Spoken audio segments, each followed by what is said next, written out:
Hello everyone, welcome to my YouTube channel. आज की video में बिहार दरोगा का सेट मारते हैं। बिहार दरोगा सेट 2023, ये सेट संख्या 14 है। इससे पहले 13 सेट अपलोड कर चुके हैं। यदि आप वो नहीं देखे तो आप मेरे प्लेलिस्ट में जाके देख सकते हैं। यदि आपको इसका पीडीएफ चाहिए, पीडीएफ आपको टेलीग्राम चैनल पे मिलेगा। इसका पीडीएफ टेलीग्राम चैनल पर मिलेगा। टेलीग्राम का लिंक आपको डिस्क्रिप्शन बॉक्स में मिल जाएगा। आप चैनल को सब्सक्राइब करते हैं तो आपको डिस्क्रिप्शन बॉक्स में जाना है, वहाँ पे टेलीग्राम का चैनल मिल जाएगा। टेलीग्राम के चैनल पे आपको इसका पीडीएफ मिल जाएगा। तो आइए जानते हैं। आइए, पहला क्वेश्चन है सेट संख्या 14 का। निम्नलिखित में से किसने 1857 के विद्रोह एक राष्ट्रीय विद्रोह की संज्ञा दी? तो 1857 के विद्रोह को जो है एक राष्ट्रीय विद्रोह की संज्ञा किसने दी थी? ऑप्शन देख लीजिए। Benjamin Disraeli, J B Malleson, sir John Lawrence, T R. Holmes. तो एक राष्ट्रीय विद्रोह की संज्ञा जो थी ये बेंजामिन डिजरेली ने दी थी। ऑप्शन नंबर 1 इसका राइट आंसर हो जाएगा। क्वेश्चन नंबर 2 देखिए, निम्न में से किसने रिंग्स फेंस नीति को अपनाया था? तो रिंग्स फेंस नीति को किसने अपनाया था? ऑप्शन देख लीजिए। Lord Hastings, Warren Hastings, Lord Dalhousie, Lord Cornwallis. तो इसका राइट आंसर हो जाएगा Warren Hasting, option number B. Rings fence नीति को जो है वारेन हेस्टिंग ने अपनाया था। क्वेश्चन नंबर 3 देखिए, किस अधिनियम द्वारा कलकत्ता में एक सुप्रीम कोर्ट स्थापित की गई थी? तो किस अधिनियम के द्वारा जो है सुप्रीम कोर्ट की स्थापना की गई थी? ऑप्शन देख लीजिए। रेगुलेटिंग एक्ट 1781 का, amending act, Pitt's India act, 1786 का एक्ट। तो कलकत्ता में एक सुप्रीम कोर्ट की जो स्थापना जो किया गया था वो रेगुलेटिंग एक्ट के द्वारा किया गया था। रेगुलेटिंग एक्ट 1773, ठीक है। तो ऑप्शन 1 नंबर राइट आंसर हो जाएगा। क्वेश्चन नंबर 4 देखिए, मानव बलि प्रथा का निषेध करने के एवं अंग्रेजों के विरुद्ध विद्रोह करने वाली जन का नाम बताइए। तो मानव बलि प्रथा का निषेध करने पर जो है अंग्रेजों के विरुद्ध मानव बलि का प्रथा निषेध किया, तो अंग्रेजों के विरुद्ध विद्रोह करने वाली जन का नाम बताइए। तो उनका विद्रोह का जन का नाम क्या था अंग्रेजों के खिलाफ जो किया गया था भारतीय लोगों के द्वारा? ऑप्शन देख लीजिए। कुकी है, खोंड है, उराव है, नाइकदा है। तो इसका राइट आंसर हो जाएगा खोंड। खोंड विद्रोह किया गया था। अंग्रेजों ने जब मानव बलि प्रथा पर निषेध लगाया था तो उसके खिलाफ भारतीयों ने खोंड विद्रोह किया था। ऑप्शन नंबर बी इसका राइट आंसर हो जाएगा। क्वेश्चन नंबर 5 देखिए, किस वर्ष में हिंदुस्तान रिपब्लिकन एसोसिएशन की स्थापना हुई थी? तो किस वर्ष तो हिंदुस्तान रिपब्लिकन एसोसिएशन की स्थापना हुई थी? तो ऑप्शन देख लीजिए। 1920 है, 1924 है, 1928 है, 1930 है। तो इसका राइट आंसर हो जाएगा 1924, option number B. Question number 6 देखिए, भारतीय राष्ट्रीय कांग्रेस की प्रथम महिला अध्यक्ष का नाम बताइए। तो भारतीय राष्ट्रीय कांग्रेस की प्रथम महिला अध्यक्ष का नाम बताना है। ऑप्शन देख लीजिए। सरोजिनी नायडू। यदि सरोजिनी भारतीय पूछा जाता तो सरोजिनी नायडू होता, ठीक है। तो अब आगे देखिए, पंडित रमाबाई, अरुणा असफ अली, एनी बेसेंट। इसका राइट आंसर हो जाएगा एनी बेसेंट। तो प्रथम जो था कांग्रेस के महिला अध्यक्ष एनी बेसेंट थी। क्वेश्चन नंबर 7 देखिए, निम्न में से किसने 1873 में सत्यशोधक समाज की स्थापना की थी? तो सत्यशोधक समाज की स्थापना किसने की थी? तो देखिए ये ज्योतिबा फुले थे। देखिए जिसमें होगा कि ऑप्शन बताना है तो ऑप्शन भी बताएंगे, जिसमें होगा डायरेक्ट आंसर बता के निकलना है। तो कम टाइम में आपको 100 क्वेश्चन कवर करवाना है तो डायरेक्ट आंसर बता के निकलेंगे। यदि पीडीएफ यदि आप पढ़ते हैं, पीडीएफ आपको टेलीग्राम पर मिल जाएगा तो आप वहाँ से अच्छे से देख सकते हैं। क्योंकि यहाँ पे ऑप्शन बताने जाएंगे तो सारे का तो काफ़ी ज़्यादा लग जाएगा। आपको 30 मिनट के अंदर ही आपको ये प्रोवाइड करेंगे 100 क्वेश्चनों का। तो जिसमें होगा कि ऑप्शन बताना है ऑप्शन बताएंगे, जिसमें होगा कि नहीं डायरेक्ट आंसर बता के निकलना है। जैसे ये प्रश्न है 1873 में सत्यशोधक समाज की स्थापना किसने की थी? डायरेक्ट जानिए ज्योतिबा फुले, ठीक है। Option number B. आइए क्वेश्चन नंबर 8 देखते हैं।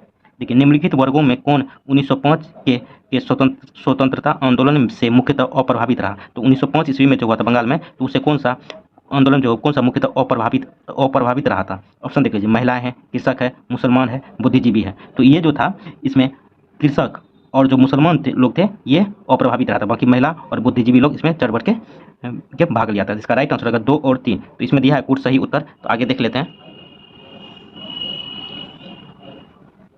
देखिए आगे दिया हुआ है 2 और 3, ठीक है।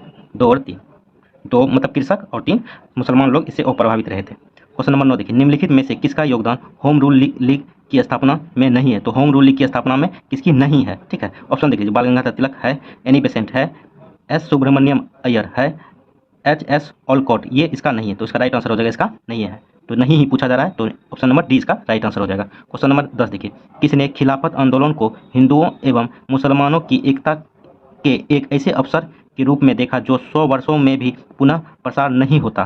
तो किसने देखा था? ऑप्शन देखिए। अली बंधु, अब्दुल कलाम आज़ाद, महात्मा गांधी, खान अब्दुल गफ्फर खान। तो ये महात्मा गांधी ने देखा था, ठीक है। ऑप्शन नंबर सी इसका राइट आंसर हो जाएगा। क्वेश्चन नंबर 11 देखते हैं। देखिए, असहयोग आंदोलन के स्थगन संबंधी घटनाएं का सही क्रम इंगित कीजिए। तो असहयोग आंदोलन के जो है इसका संबंध घटना जो सही क्रम में इंगित करना है। देखिए, चोरी चौरा में पुलिस गोलीकांड, उग्र भीड़ द्वारा पुलिस थाना को जलान, गांधी द्वारा आंदोलन का स्थगन, गांधी की गिरफ्तारी। तो सबसे पहले कौन सा घटना हुआ था? सबसे पहले चोरी चौरा का पुलिस कांड हुआ था, उसके बाद उग्र भीड़ द्वारा पुलिस थाना को जला दिया गया था, उसके बाद गांधी जी ने असहयोग आंदोलन को वापस ले लिया था, उसके बाद गांधी जी की गिरफ्तारी हो गई थी। तो 1 2 3 4 जो होगा 1 2 3 4 राइट आंसर हो जाएगा, ऑप्शन नंबर 1। क्वेश्चन नंबर 12 देखिए, मुस्लिम लीग की लंदन शाखा के अध्यक्ष कौन थे? तो मुस्लिम लीग की लंदन शाखा के जो है अध्यक्ष जो है कौन थे? तो ऑप्शन देख लीजिए, आगा खां, रहमत अली, अमीर अली, वक़ार उल मुल्क। तो लंदन में जो है मुस्लिम लीग का अध्यक्ष जो है ये अमीर अली थे, ऑप्शन नंबर सी। ठीक है, option number C. Question number 13 देखिए,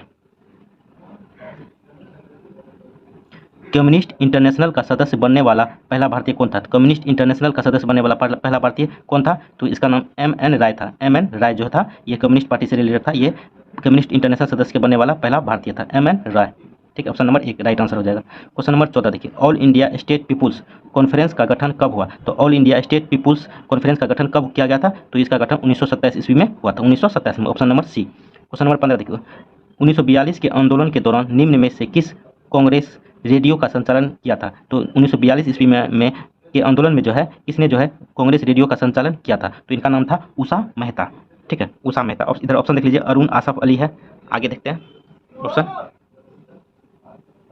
देखिए आगे है सुचेता कृपलानी है, उसके बाद सरोजनी नायडू है, उषा मेहता। तो उषा मेहता ने ही रेडियो पे इसका विस्तारण किया था, तो 1942 ईस्वी में। क्वेश्चन नंबर 16 देखिए, बिरसा मुंडा के गुरु कौन थे? तो बिरसा मुंडा के गुरु जो थे, गुरु का क्या नाम था? तो इनका नाम था आनंद पांडे। बिरसा मुंडा के गुरु का नाम आनंद पांडे था। क्वेश्चन नंबर 17 देखिए, उस क्षेत्र की पहचान कीजिए जहां संथालों ने 1855-56 में अपनी सरकार की घोषणा कर दी थी। तो 1855-56 में जो है संथाल ने अपनी सरकार की घोषणा कर दी थी, कहाँ पे? ऑप्शन देख लीजिए, मुंगेर, भागलपुर, भागलपुर राजमहल, गया, मुंगेर, शाहाबाद, गया। तो इसका राइट आंसर हो जाएगा भागलपुर राजमहल, ऑप्शन नंबर बी इसका राइट आंसर हो जाएगा। क्वेश्चन नंबर 18 देखिए, क्वेश्चन नंबर 18, 1830 के दशक में पटना नगर केंद्र था। तो 1830 के दशक में पटना नगर केंद्र था किसका? ऑप्शन देख लीजिए, सन्यासी विद्रोह का, गोडखारी विद्रोह का, मुंडा विद्रोह का, बहावी आंदोलन का। तो इसका राइट आंसर हो जाएगा बहावी आंदोलन का जो है प्रमुख केंद्र था पटना 1830 ईस्वी में, ऑप्शन नंबर डी इसका राइट आंसर हो जाएगा बहावी आंदोलन। क्वेश्चन नंबर 19 देखिए, यदि आप लोग को वीडियो अच्छा लग रहा है तो चैनल को आप लोग जरूर सब्सक्राइब कर दें। आपको इसका PDF जो है चैनल सब्सक्राइब करने के बाद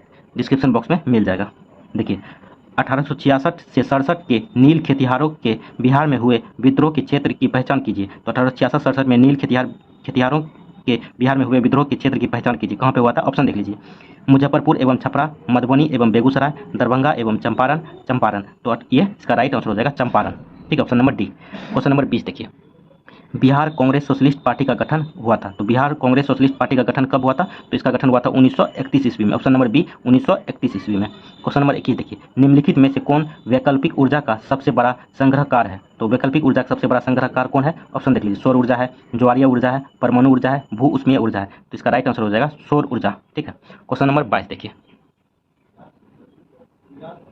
बिजली की खपत का बिल किसके मापन पर आधारित है? तो बिजली का जो बिल है, बिजली का जो खपत होता है, तो किसके बिल पर इसका बिल जो है किसके मापन पर आधारित होता है? ऑप्शन देख लीजिए, वाट है, वोल्टेज है, ओम है, एम्पियर है। तो इसका राइट आंसर होगा वाट। ठीक है, वाट पे ये निर्भर करता है, केवल एक। क्वेश्चन नंबर 23 देखिए, लिटमस निम्न में से मिलता है। लिटमस जो है, लिटमस पेपर किससे मिलता है? ऑप्शन देख लीजिए, सेवाल है, जीवाणु है, कवक है, लाइकेन है। लिटमस जो है लाइकेन से प्राप्त होता है, लाइकेन। क्वेश्चन नंबर 24 देखिए, निम्नलिखित में से सबसे भारी धातु है। सबसे भारी धातु का क्या नाम है? तो इसका नाम है यूरेनियम। सबसे भारी धातु का नाम यूरेनियम। आइए क्वेश्चन नंबर 25 देखते हैं। देखिए 25 नंबर, जल की अस्थायी कठोरता का कारण है। जल की अस्थायी कठोरता का कारण क्या है? ऑप्शन देख लीजिए, कैल्शियम कार्बोनेट है, कैल्शियम तथा मैग्नीशियम के क्लोरा और सल्फेट है, सोडियम तथा पोटासियम के क्लोराइड सल्फेट है, इनमें से कोई नहीं। तो जल की अस्थायी कठोरता का कारण है कैल्शियम तथा मैग्नीशियम के क्लोरा और सल्फेट, ऑप्शन बी नंबर इसका राइट आंसर हो जाएगा। क्वेश्चन नंबर 26 देखिए, सर्वदायी रक्तदाता का रक्त ग्रुप है। तो जो सबको दे सकता है उसका रक्त ग्रुप क्या होता है? तो उसका रक्त ग्रुप O होता है। ठीक है, और सबसे ले सकता है और वो AB होता है। सबको दे सकता है वो O होता है। तो यही पूछ रहा है, सर्वदायी रक्तदाता सबको दे सकता है, तो ऑप्शन सी नंबर इसका राइट आंसर हो जाएगा, blood group O। Question number 27 देखिए, बेटन कप का संबंध किस खेल से है? बेटन कप जो है का संबंध निम्न में से किस खेल से है? तो बेटन कप का संबंध जो है ये हॉकी से है, हॉकी से। क्वेश्चन नंबर 28 देखिए, सबसे लंबा जीवित वृक्ष है। तो सबसे लंबा जीवित वृक्ष का क्या नाम है? ऑप्शन देखिए, यूकेलिप्टस, सिकुगा, देवदार, परनांग। तो इसका सबसे लंबा जीवित वृक्ष का नाम है सिकुआ। ठीक है, सिकुआ इसका वृक्ष का नाम है, सिकुआ, ऑप्शन नंबर बी। आइए क्वेश्चन नंबर 29 देखते हैं। क्वेश्चन नंबर 29 देखिए, किस वनस्पति खाद्य में अधिकतम प्रोटीन होता है? किस वनस्पति खाद्य पदार्थ में अधिक प्रोटीन पाया जाता है? तो ऑप्शन देख लीजिए, चना है, मटर है, सोयाबीन है, अरहर है। तो इसका राइट आंसर हो जाएगा सोयाबीन में है सबसे अधिक प्रोटीन पाया जाता है। कितना पाया जाता है? तो 40% पाया जाता है सोयाबीन में। ऑप्शन सी नंबर इसका राइट आंसर हो जाएगा। क्वेश्चन नंबर 30 देखिए, मृदा अपरदन रोका जा सकता है। तो मृदा अपरदन को रोका जा सकता है कैसे? ऑप्शन देखिए, अति चराई द्वारा, वनस्पति के उन्मूलन द्वारा, वन रोपण द्वारा, पक्षी संख्या में वृद्धि द्वारा। तो मृदा अपरदन को जो रोका जा सकता है वन रोपण के द्वारा। ऑप्शन सी नंबर इसका राइट आंसर हो जाएगा। क्वेश्चन नंबर 31 देखिए, न्यूजीलैंड में पाए जाने वाला उड़हीन पक्षी कौन है जो उड़ नहीं सकता? उड़हीन पक्षी का क्या नाम है? ऑप्शन देख लीजिए, शुतुरमुर्ग है, एलिवेट्रॉस है, कीवी है, इनमें से कोई नहीं। तो इसका राइट आंसर हो जाएगा कीवी। न्यूजीलैंड में पाए जाने वाला वो पक्षी जो उड़ नहीं सकता, कीवी। क्वेश्चन नंबर 32 देखिए, समुद्र नीला प्रतीत होता है। समुद्र नीला प्रतीत होता है क्यों? ऑप्शन देखिए, इसका राइट आंसर जान लीजिए, प्रकाश के परावर्तन तथा जल के कणों द्वारा प्रकाश के परिकर्णन के कारण जो है समुद्र जो है नीला प्रतीत होता है। ऑप्शन बी नंबर इसका राइट आंसर हो जाएगा। क्या है? प्रकाश के परावर्तन तथा जल के कणों द्वारा प्रकाश के परिकर्णन के कारण जो है समुद्र नीला प्रतीत होता है। क्वेश्चन नंबर 33 देखिए, तेज हवा वाली रात्रि में ओस नहीं बनती क्योंकि? तो तेज हवा वाली रात में जो है ओस नहीं बनती है क्योंकि? ऑप्शन देख लीजिए, वाष्पीकरण की दर तेज होती है, हवा में नमी कम होती है, तापमान ऊंचा रहता है, आकाश साफ नहीं होता है। तो तेज हवा वाली रात में ओस नहीं बनता है क्योंकि इसमें जो है वाष्पीकरण की दर तेज होती है। ऑप्शन नंबर 1 जो है राइट आंसर हो जाएगा। क्वेश्चन नंबर 34 देखिए, जीवन चक्र की दृष्टि से पौधा का सबसे महत्वपूर्ण अंग है। तो पौधा का सबसे महत्वपूर्ण अंग कौन सा है? ऑप्शन देख लीजिए, पुष्प है, पत्ती है, तना है, जड़ है। तो इसका राइट आंसर हो जाएगा ऑप्शन नंबर 1 पुष्प। ठीक है, तो पौधे का सबसे महत्वपूर्ण अंग जो है जीवन चक्र के लिए पुष्प होता है। Option number 1। क्वेश्चन नंबर 35 देखिए, आर्कियोप्टेरिक्स क्या है? तो आर्कियोप्टेरिक्स जो है एक प्रकार का जो है ये आपको जुरासिक युग का पुरातन पक्षी है। जुरासिक युग का सर्व पुरातन पक्षी। ऑप्शन नंबर 1 इसका राइट आंसर हो जाएगा। आइए क्वेश्चन नंबर 36 देखते हैं। देखिए क्वेश्चन नंबर 36, एस्पिरिन है। एस्पिरिन जो है क्या है? तो ऑप्शन देख लीजिए, प्रतिजैविकी, एंटीसेप्टिक, समक, उपयुक्त में से कोई नहीं। एस्पिरिन जो है एंटीसेप्टिक है। ऑप्शन नंबर 20 का राइट आंसर हो जाएगा। क्वेश्चन नंबर 37 देखिए, अपमार्जक क्या है? अपमार्जक जो है क्या है? ऑप्शन देख लीजिए, साबुन है, औषधि है, उत्प्रेरक है, शोधन अभिकर्ता है। तो अपमार्जक जो है शोधन अभिकर्ता है। ऑप्शन डी नंबर इसका राइट आंसर हो जाएगा। क्वेश्चन नंबर 38 देखिए, रेडियोधर्मी पदार्थ उत्सर्जित करता है। तो रेडियोधर्मी पदार्थ जो है उत्सर्जित करता है क्या? ऑप्शन देख लीजिए, अल्फा कण, बीटा कण, गामा किरण, उपयुक्त सभी। तो उपयुक्त सभी, तो अल्फा किरण भी करता है, बीटा कण भी करता है, गामा किरण भी करता है, रेडियोधर्मी पदार्थ। तो उपयुक्त सभी, ऑप्शन नंबर डी इसका राइट आंसर हो जाएगा। क्वेश्चन नंबर 39 देखिए, डॉल्फिन वर्गीकृत किए जाते हैं। तो डॉल्फिन जो है वर्गीकृत किए जाते हैं। ऑप्शन देखिए, मत्स्य में, उभयचर में, सरीसृप में, स्तनी में। तो डॉल्फिन जो वर्गीकृत किए गए हैं वो स्तनी में। ऑप्शन डी नंबर इसका राइट आंसर हो जाएगा। क्वेश्चन नंबर 40 देखिए, क्वेश्चन नंबर 40, जब हम बकरी या भेड़ का मांस खाते हैं जब हम बकरी या भेड़ का मांस खाते हैं तो हम कौन सा उपभोक्ता क्षेत्र में आते हैं? तो ऑप्शन देख लीजिए, प्राथमिक उपभोक्ता, द्वितीयक उपभोक्ता, तृतीयक उपभोक्ता, उपयुक्त में से कोई नहीं। तो हम जब बकरी या भेड़ का मांस खाते हैं तो हम द्वितीयक उपभोक्ता में आते हैं, द्वितीयक उपभोक्ता। क्वेश्चन नंबर 41 देखिए, थल सेना दिवस कब मनाया जाता है? तो थल सेना दिवस जो है 15 जनवरी को मनाया जाता है, 15 जनवरी। क्वेश्चन नंबर 42 देखिए, राज्यपाल को अधिकार पत्र की शपथ कौन दिलाता है? तो राज्यपाल को जो है अधिकार पत्र की शपथ जो है कौन दिलाता है? ऑप्शन देख लीजिए, राष्ट्रपति है, राष्ट्रपति तो नियुक्ति करता है राज्यपाल का, ठीक है।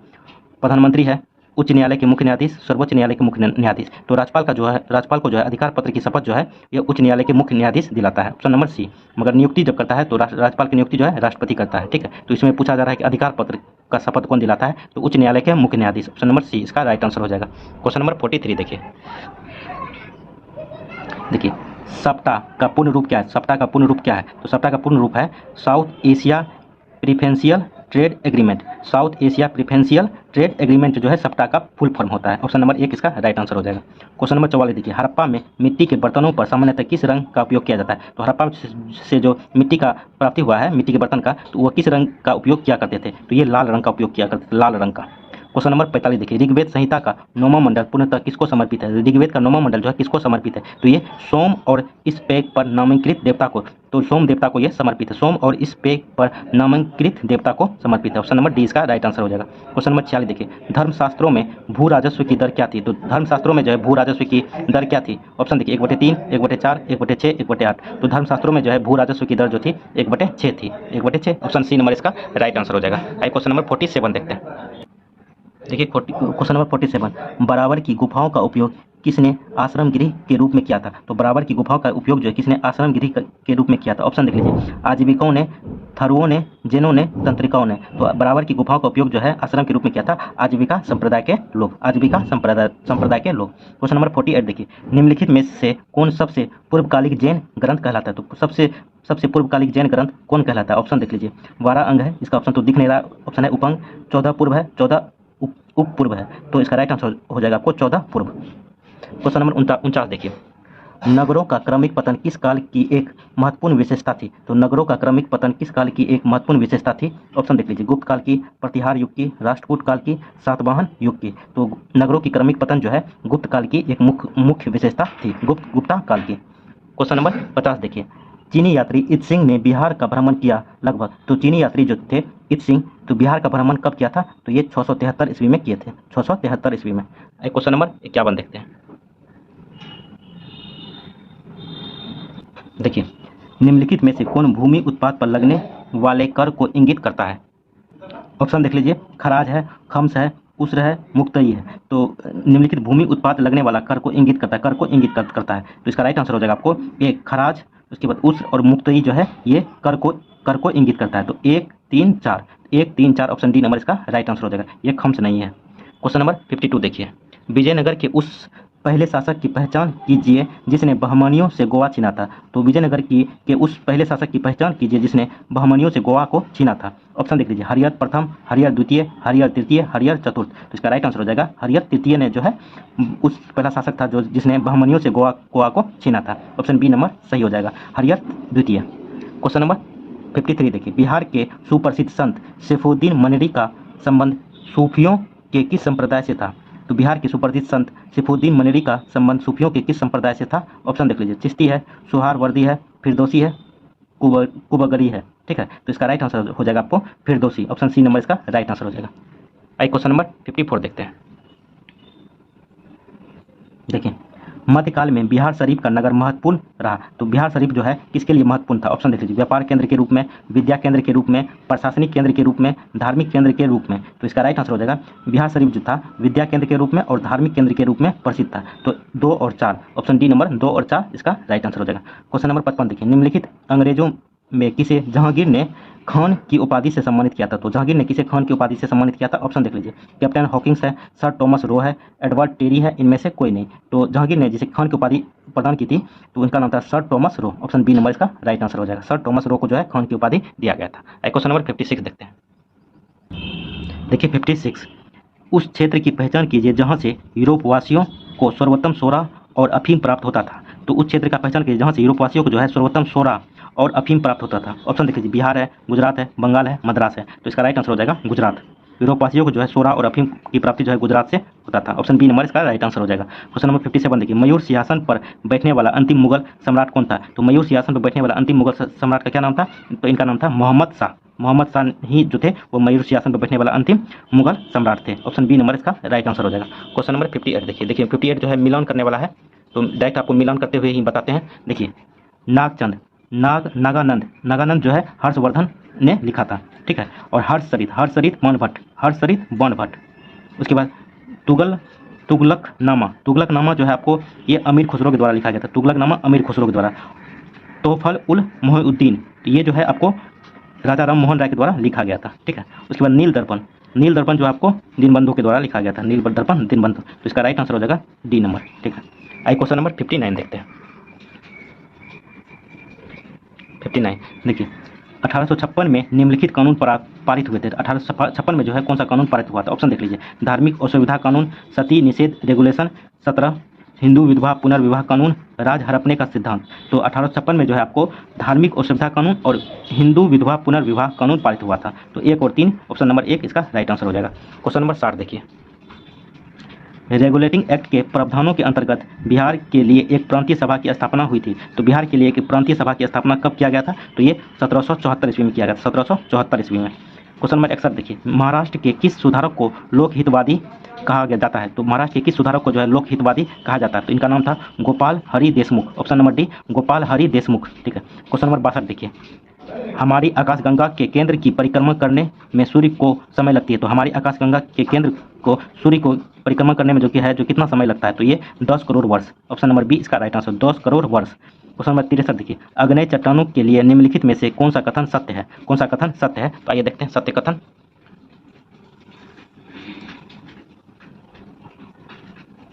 देखिए सत्य है तो सत्य ही देख लेते हैं। सत्य है वे क्रिस्टलीय तथा अक्रिस्टलीय दोनों होते हैं, तो वे क्रिस्टलीय तथा अक्रिस्टलीय दोनों होते हैं। ऑप्शन सी नंबर इसका राइट आंसर हो जाएगा। यदि आपको पीडीएफ चाहिए तो आप मेरे टेलीग्राम चैनल से जुड़ सकते हैं, टेलीग्राम का लिंक डिस्क्रिप्शन बॉक्स में दिया हुआ है।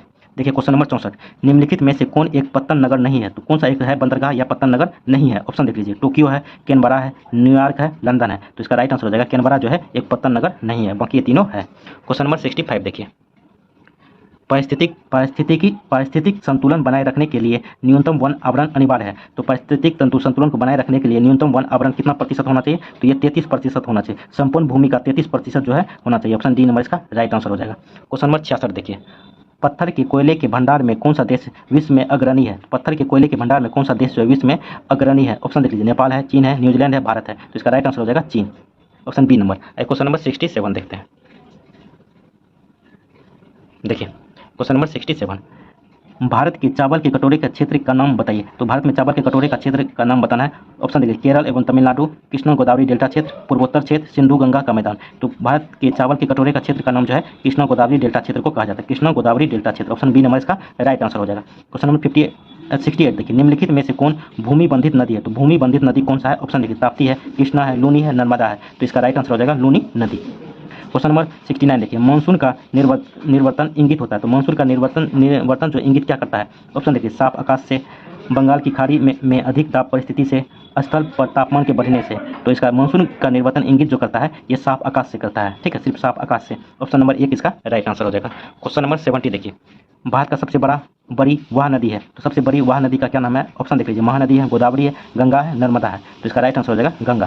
क्वेश्चन नंबर 71 देखिए, क्षेत्रफल के अनुसार निम्नलिखित राज्यों एवं सही क्रम बताना है। तो अवरोही क्रम बताना है। तो सबसे बड़ा कौन सा हो जाएगा, उसके बाद कौन सा सबसे बड़ा, उसके बाद उससे छोटा, फिर उसके बाद उससे छोटा, इसे करके अवरोही क्रम में बड़े से छोटे की ओर मिलान करना है। ठीक है, तो सबसे बड़ा इसमें से ऑप्शन में से मध्य प्रदेश है। ठीक है, मध्य प्रदेश के बाद उत्तर प्रदेश। सबसे यदि पूछा जाता है सबसे बड़ा राज्य तो क्षेत्रफल के अनुसार तो राजस्थान होता है। राजस्थान के बाद मध्य प्रदेश है, उसके बाद उत्तर प्रदेश है। ठीक है, उसके बाद आपको आंध्र प्रदेश है, उसके बाद बिहार है। तो 3 4 1 2, तो 3 4 1 2 ऑप्शन डी नंबर इसका राइट आंसर हो जाएगा। क्वेश्चन नंबर 72 देखिए, सबसे बड़ा हिमनद निम्नलिखित में से कौन है? तो सबसे बड़ा हिमनद निम्नलिखित में से कौन है? ऑप्शन देख लीजिए, कंचनजंगा है, रुडुन है, गंगोत्री है, केदारनाथ है। तो रुडुन जो है सबसे बड़ा हिमनद है, रुडुन। ऑप्शन बी नंबर इसका राइट आंसर हो जाएगा।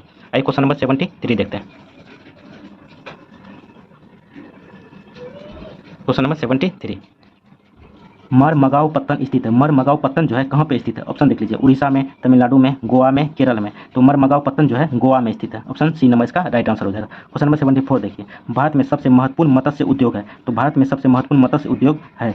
ऑप्शन देख लीजिए, गहरे समुद्र में, अपतट में, सांस्कृतिक अंतःस्थलीय में, प्राकृतिक अंतःस्थलीय में। तो भारत में सबसे महत्वपूर्ण मत्स्य उद्योग जो है अपतट में है, अपतट। ऑप्शन बी नंबर इसका राइट आंसर हो जाएगा। क्वेश्चन नंबर 75 देखिए, छोटा, थोड़ा सा ठीक कर लेते हैं, ऊपर कर लेते हैं थोड़ा सा।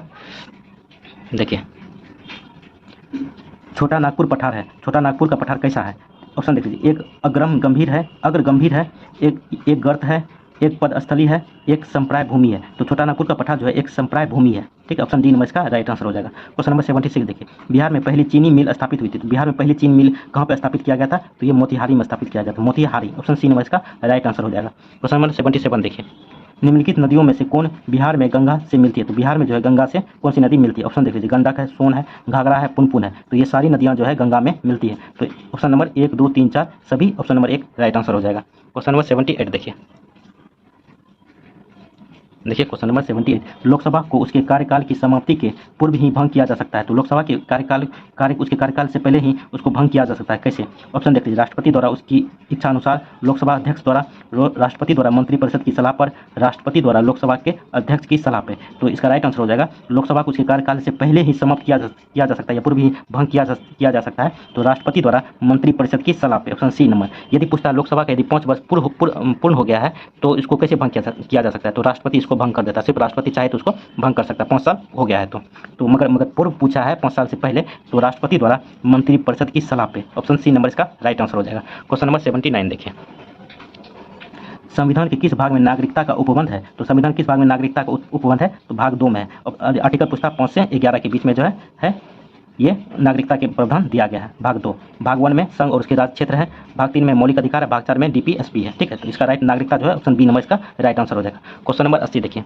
मंत्रिपरिषद उत्तरदायी होता है। तो मंत्रिपरिषद जो है किसके प्रति उत्तरदायी होता है? तो मंत्रिपरिषद जो है संसद के प्रति उत्तरदायी होता है। संसद मतलब लोकसभा के प्रति उत्तरदायी होता है। ठीक है, लोकसभा रहता है तो लोकसभा के प्रति, संसद में 2 ही सदन आते हैं, लोकसभा और राज्यसभा, तो लोकसभा के प्रति मंत्रिपरिषद उत्तरदायी होता है। यदि पूछा एक मंत्री व्यक्तिगत रूप से किसके प्रति उत्तरदायी होता है? तो वो राष्ट्रपति के प्रति उत्तरदायी होता है। मगर सामूहिक रूप से मंत्रिपरिषद पूछा जा रहा है तो संसद के प्रति, संसद में लोकसभा के प्रति उत्तरदायी होता है। ऑप्शन डी नंबर इसका राइट आंसर हो जाएगा। क्वेश्चन नंबर 81 देखिए, उपराष्ट्रपति राष्ट्रपति के त्यागपत्र की तुरंत सूचना किसको देता है? यदि राष्ट्रपति उपराष्ट्रपति को त्यागपत्र देता है तो इसकी सूचना तुरंत किसको देता है? वो तो इसे लोकसभा के स्पीकर को दिया जाता है, लोकसभा के स्पीकर को।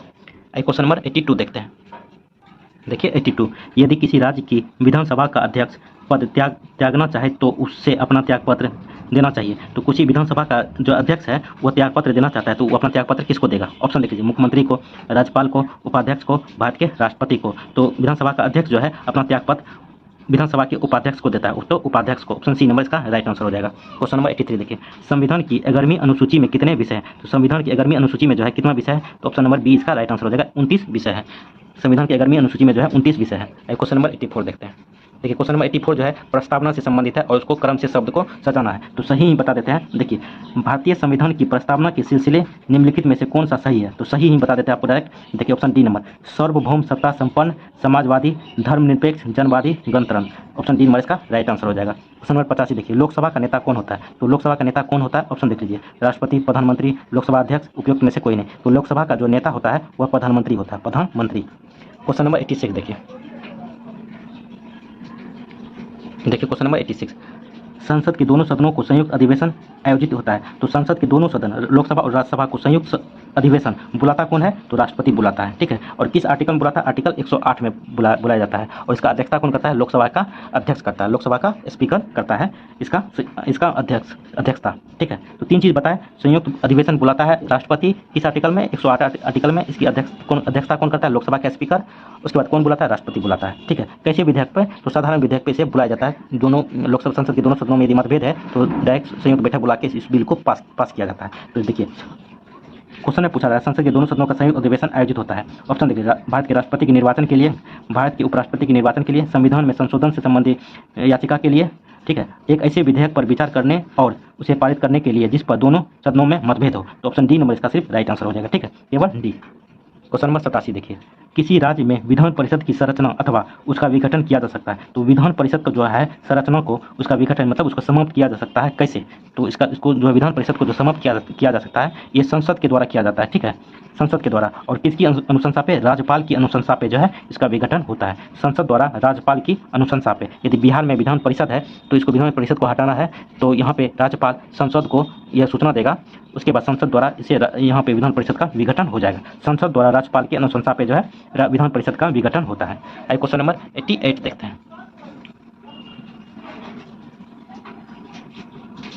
देखिए, निम्नलिखित राज्यों में कहाँ विधान परिषद है? तो विधान परिषद कहाँ पे है? ऑप्शन देखिए, केरल, हिमाचल प्रदेश, दिल्ली, बिहार। तो बिहार में सिर्फ जो है विधान परिषद है। ऑप्शन डी नंबर इसका राइट आंसर हो जाएगा। क्वेश्चन नंबर 89 देखिए, भारतीय संविधान के निम्नलिखित अनुच्छेदों में कौन राज्य की विधानसभाओं का निर्वाचन का प्रावधान प्रस्तुत करता है? विधानसभाओं का निर्वाचन का प्रावधान प्रस्तुत करता है कौन सा आर्टिकल? आर्टिकल 170। ठीक है, क्वेश्चन नंबर 90 देखिए, बिहार में लोकसभा में सांसदों की संख्या कितनी है? तो बिहार में लोकसभा का सीट कितना है बिहार में? तो 40 सीट है। ठीक है, और लोकसभा का 40 सीट है और विधानसभा कितना सीट है आप लोग कमेंट करके जरूर बताएं। 243 सीट है विधानसभा का। क्वेश्चन नंबर 91 देखिए, आरबीआई के नोट निर्गम विभाग के पास हर समय कम से कम कितने मूल्य का स्वर्ण कोष में रहना चाहिए? तो आरबीआई के पास कितना मूल्य जो है स्वर्ण कोष रहना चाहिए कम से कम? तो 115 करोड़। ठीक है, 115 करोड़ होना चाहिए। क्वेश्चन नंबर 92 देखिए, स्वतंत्रता प्राप्ति के बाद भारत ने सर्वाधिक प्रगति की थी। स्वतंत्रता प्राप्ति के बाद जो है भारत ने सर्वाधिक प्रगति किस क्षेत्र में किया था? देखिए, चावल के उत्पादन में, दालों के उत्पादन में, पटसन के उत्पादन में, गेहूं के उत्पादन में। तो गेहूं के उत्पादन में सर्वाधिक प्रगति किया था। क्वेश्चन नंबर 93 देखिए, नाबार्ड जो ग्रामीण विकास के लिए ऋण देता है वह एक है। तो नाबार्ड क्या है? एक विकास बैंक है। ठीक है, तो आप लोग कमेंट करके जरूर बताइए नाबार्ड की स्थापना कब किया गया था। ठीक है, क्वेश्चन नंबर 94 देखिए, भारत को एक अल्प विकसित देश कहा जाता है। तो भारत को एक अल्प विकसित देश कहा जाता है, इसका क्या मतलब है? ऑप्शन देखिए, नियोजन की आवश्यकता के कारण, तीव्र गति से जनसंख्या में वृद्धि के कारण, कृषि पर अधिक निर्भरता के कारण, औद्योगिक उन्नति की मंद गति के कारण। तो अल्प विकसित देश कहा जाता है भारत को किसके कारण? तो ये तीव्र गति की जनसंख्या के कारण, कृषि पर अधिक निर्भरता के कारण, औद्योगिक उन्नति की मंद गति के कारण। तो 2, 3, 4 इसका राइट आंसर हो जाएगा। Option number D, 2, 3, 4। Question number 95 देखिए, भारत में हिंदी के बाद दूसरे नंबर पर बोली जाने वाली भाषा कौन सी है? तो भारत में हिंदी के बाद जो है दूसरे नंबर की बोली जाने वाली भाषा कौन सी है? तो ये बंगला है। सबसे ज़्यादा हिंदी बोला जाता है, हिंदी, उसके बाद बंगला, उसके बाद मराठी, तीसरा नंबर पे मराठी है। आइए क्वेश्चन नंबर 96 देखते हैं। देखिए क्वेश्चन नंबर 96, मांडवी ज्वारी संकीर्ण खाड़ी किस राज्य में स्थित है? मांडवी ज्वारी संकीर्ण खाड़ी जो है किस राज्य में स्थित है? तो ये गोवा में स्थित है, गोवा में। क्वेश्चन नंबर 97, बिहार की सिंचाई क्षमता कितनी है? तो बिहार में की सिंचाई क्षमता कितनी है? तो 35.36 लाख हेक्टेयर जो है बिहार में सिंचाई की क्षमता, 35.36 लाख हेक्टेयर। क्वेश्चन नंबर 98 देखिए, बिहार की सही गहनता लगभग कितनी है? तो सही गहनता जो है कितनी लगभग बिहार में? तो 138%, 138%। क्वेश्चन नंबर 99 देखिए, बिहार में कृषि का स्वरूप क्या है? तो बिहार में जो है कृषि का स्वरूप कैसा है? तो ये जीवनदायी है, जीवनदायी सिर्फ है, जीवनदायी केवल एक। क्वेश्चन नंबर 100 देखिए,